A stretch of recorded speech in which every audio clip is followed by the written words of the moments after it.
होनहार वीरवान के होत चीखने पात।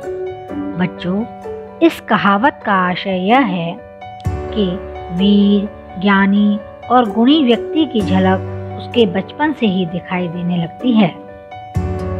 ऐसे ही एक महान व्यक्तित्व के विषय में आज हम विस्तार से चर्चा करेंगे, जिसकी शुरुआत मैं इन चंद पंक्तियों से करना चाहूंगी।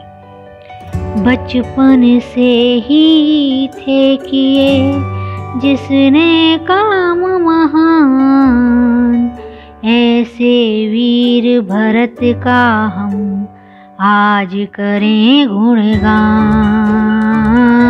ऐसे वीर भरत का हम आज करें गुणगान। बच्चों, भरत हस्तिनापुर के राजा दुष्यंत के पुत्र थे। एक बार राजा दुष्यंत कण्व ऋषि के आश्रम में पहुंचे। वहां उन्होंने शकुंतला को देखकर उनसे विवाह करने का निश्चय किया और सभी आश्रम वासियों के सामने उनसे गंधर्व विवाह कर लिया।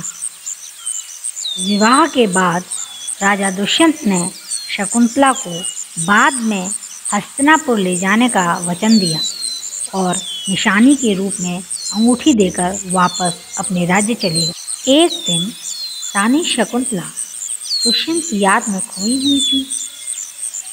तभी वहाँ ऋषि दुर्वासा आए, परंतु शकुंतला ने उन्हें प्रणाम नहीं किया, जिसे अपना अपमान समझकर ऋषि दुर्वासा ने कहा, जिसकी याद में खोकर तूने है मेरा अपमान किया, वही भुला दे तुझको एक दिन जा मैंने ये श्राप दिया।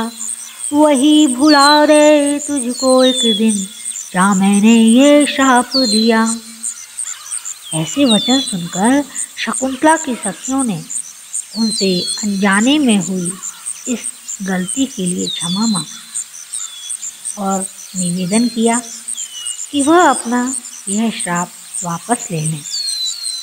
उनके इतना आग्रह करने पर ऋषि दुर्वासा ने कहा कि मेरे श्राप का असर तो कम नहीं हो सकता, परंतु अगर यह राजा दुष्यंत को उनकी दी हुई अंगूठी दिखा देगी तो उन्हें अपना विवाह स्मरण हो जाएगा।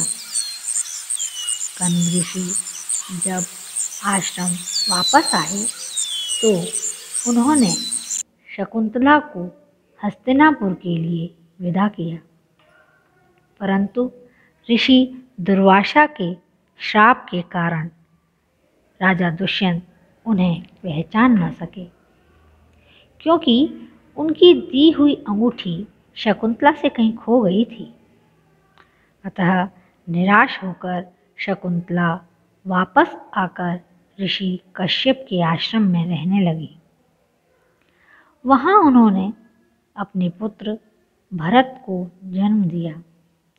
भरत बचपन से ही वीर और साहसी थे। वह सिंह के बच्चों को पकड़कर उनके दांत गिना करते थे। भरत के निर्भीक कार्यों के कारण सब आश्रमवासी उन्हें सर्वदमन के नाम से पुकारते थे। एक दिन संयोगवश राजा दुष्यंत को शकुंतला की खोई हुई अंगूठी मिल गई और वह शकुंतला को खोजते हुए ऋषि कश्यप के आश्रम में पहुंच गई और देखा वहाँ एक अद्भुत बालक, मुख पर जिसके तेज रहा, वीर निडर और साहसी इतना सिंहों के संग खेल रहा।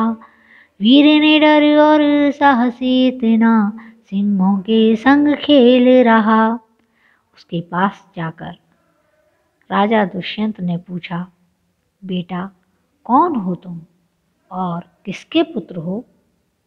बालक भरत का परिचय जानकर उन्होंने उसे गले से लगा लिया और फिर वह अपनी पत्नी और पुत्र को लेकर हस्तिनापुर वापस आ गए।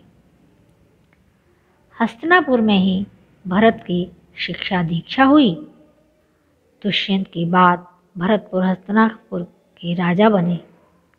उन्होंने अपने राज्य की सीमा का विस्तार संपूर्ण आर्यवर्त में कर लिया।